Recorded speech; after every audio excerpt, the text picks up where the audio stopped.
You should be pretty familiar with the focus points approach for passages from our previous lessons. Now we're ready to start tackling the accompanying questions.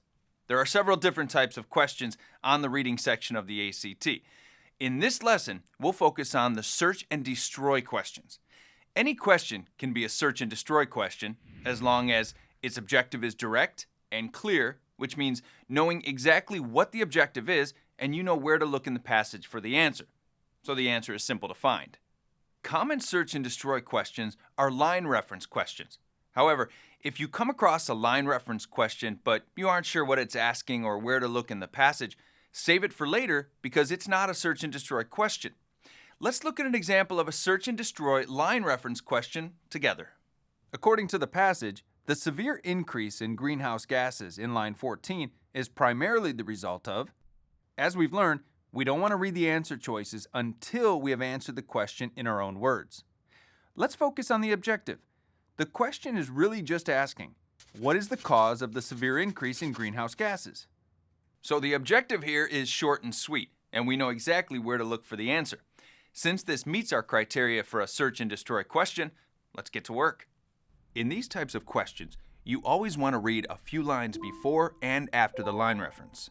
Go ahead and pause the video as you read that section of the passage. Then unpause the video when you're ready to continue. Ready, set, pause.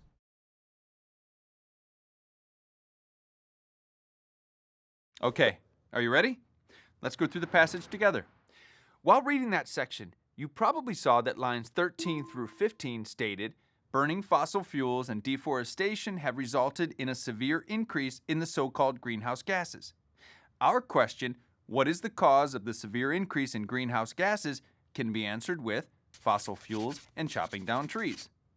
Now that we have the answer in our own words, we are ready to go through the answer choices and destroy the ones that are obviously wrong by using the process of elimination. Answer choice F, carbon emissions from burning fossil fuels, directly states that the increase is from carbon emissions from burning fossil fuels.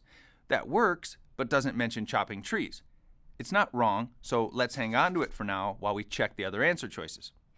Answer choice G, an increase in droughts and floods, is a direct quote from the passage, but it doesn't match our answers at all. Let's eliminate it. Answer choice H, melting of the polar ice caps, is obviously wrong, so we can cross it out. Answer choice J, a projected 11 degree Fahrenheit increase in global temperatures, is mentioned early on in the passage, but doesn't answer our question or match our answer. So we can destroy and eliminate it. That leaves us with answer choice F. We can select it as the best answer. It's important to note that while answer choice F didn't match our answer exactly, the process of elimination showed us that it was the best choice. The search and destroy approach to line reference questions is a useful tool. But remember, never rely on your memory to answer a question. Always return to the passage and reread the information. Apply this strategy to as many line reference questions as you can, and remember, the more you practice, the easier it will be on test day.